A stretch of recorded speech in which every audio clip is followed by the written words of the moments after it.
Dahil sa El Nino na uwi sa pagkalugi ang pananim ng mga katutubong magsasaka sa Pampanga.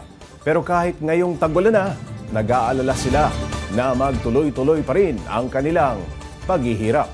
Para bigyan ng mukha ang balita, Mobile Journal, Francis Orsio.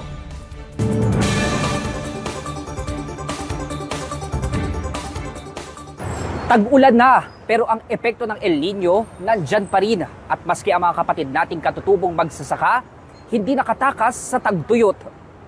Dehado at lugi, ganyan inilarawan ni Tatay Ricardo ang naging sitwasyon nila nitong kasagsagan ng El Nino. Dahil yan sa mga nasayang na tanim, bunsod ng natuyong lupa at kakulangan sa patubig. Isang katutubong aita at magsasaka si Tatay Ricardo sa Sitio Camatchile, Florida Blanca, Pampanga. Ito talagang mahirap. Lalo na itong nakarang sobrang init yung panahon. Kahit yung mga pananim na mga saging, mga gabi, yung mga bagong tanim, pumutok yung mga bini.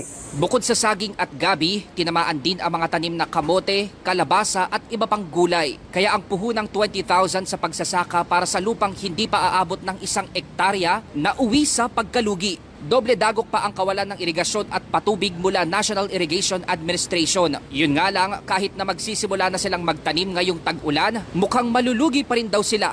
Dagdag pasanin din kasi sa kanila ang kulang na suporta ng gobyerno para maidala ang kanilang tanim sa merkado. Kaya kung di nabubulok ang naani, ibinebenta na lang ng palugi. Kaya ang mungkahi talaga namin, halimbawa si DA para sa mga farmers namin sa Upland, magkaroon siya ng Sustainable Upland Agricultural Development Plan.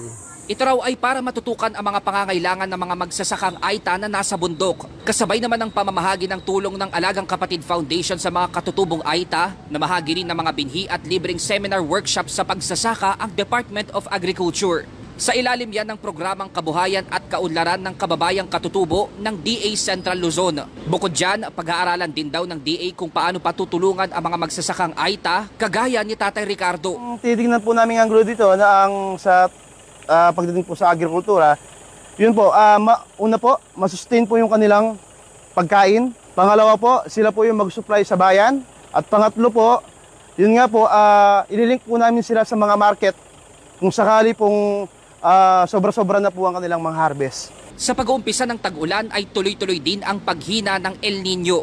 Sa kabila niyan, nilinaw ng Pag-asa na hindi pa tuluyang matatapos ang epekto nito. Sa ngayon, nasa decaying stage ang El Nino, pero yung impacts ay still continue na natin nararanasan sa ibang bahagi ng ating bansa.